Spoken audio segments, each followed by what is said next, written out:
Darling, Hammond, and Rothman describe successful systems of education that produce greater learning outcomes.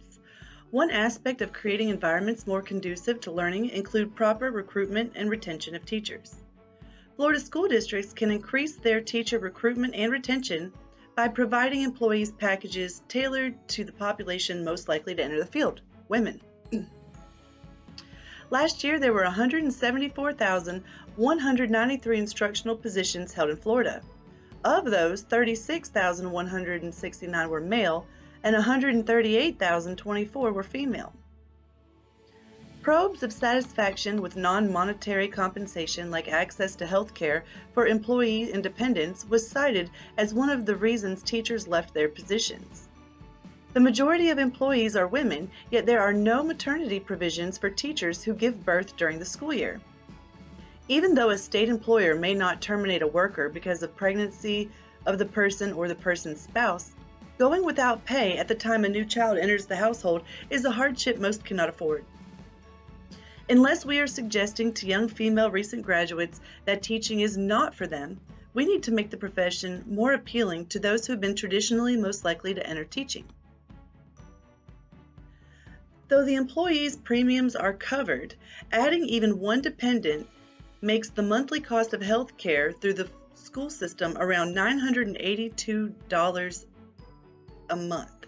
Taking a substantial amount of monthly pay for health insurance does not make teaching an attractive endeavor. Teachers are more likely than ever to hold more than one job in order to make enough money for bills, food, and childcare. The reputation teachers must uphold puts limits on potentially lucrative night jobs like waitressing and bartending.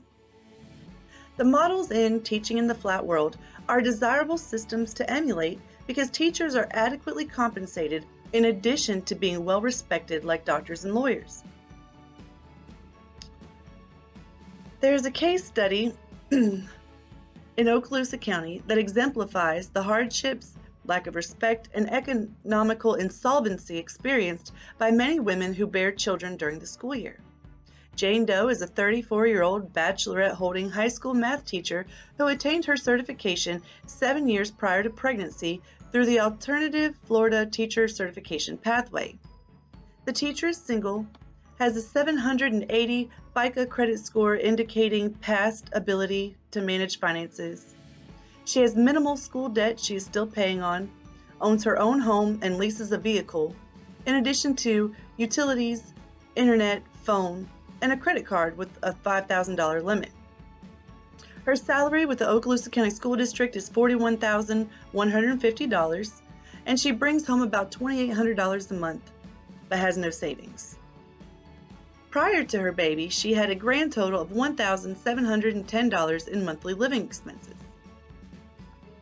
After the baby, she is added to her monthly expenditure covering health insurance and child care. So she is added on $980 for the insurance and $520 for the child care.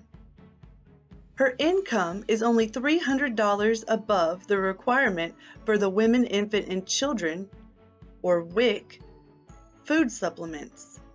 So she has about $300 prior to having the baby available for groceries and is above her spending limit after the baby came and often goes without groceries.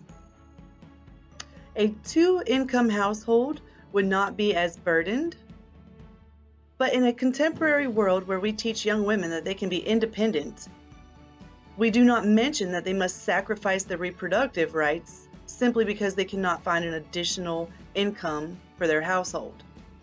This proves to be an ideological fallacy since women cannot make it alone on the average salary and certainly not a teacher's salary.